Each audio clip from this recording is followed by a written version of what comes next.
Hi, church family. This is Chris coming to you from my outdoor office that I have used a lot these last few weeks.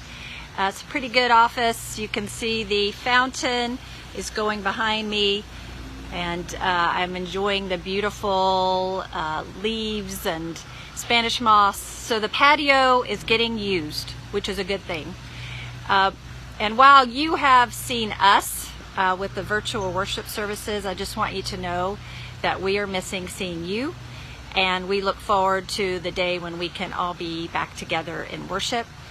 I just wanted to say a word and say hello, and also just to acknowledge that this has been a hard time. I've talked about it in sermons, but just want to say a little bit more about that. I have talked to some of you who are worried about friends who have gotten the virus, who have other concerns, and many of you are concerned with your own health and your vulnerabilities there, and so it's been a fearful time. I know that many are feeling lost in a lot of ways. We think about, I know Lucy, being a senior in high school, has felt loss at not having her spring term senior year.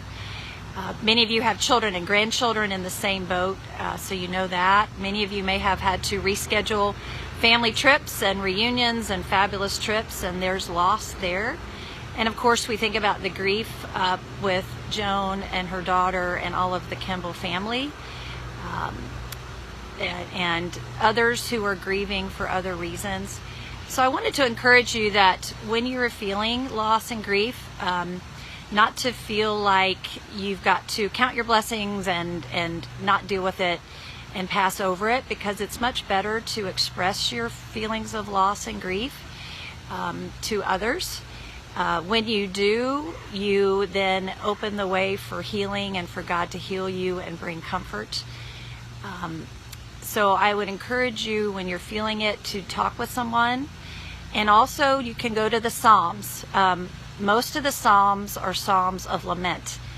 When the psalmist and the people of Israel were in despair and distress, and they called out to God, trusting that God would hear them and do something about their problem. And so even just calling out and expressing it is an act of faith. So it's not showing lack of faith when you acknowledge your feelings, but rather faith that God will do something and answer in some way.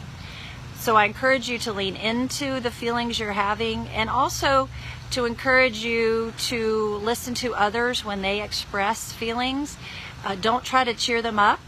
Rather, ask them more about what they're feeling. And when they felt heard, they will then feel comforted and feel more hope. So I just wanted to pass that along to you today. I hope that you will tune in to the worship services on Sunday. We will do more of these kinds of chats, or whatever we decide to call them, and Stephanie will do some as well to share with you, since we can't be with you in person. And of course, we're all praying for the day when we can be back together in worship.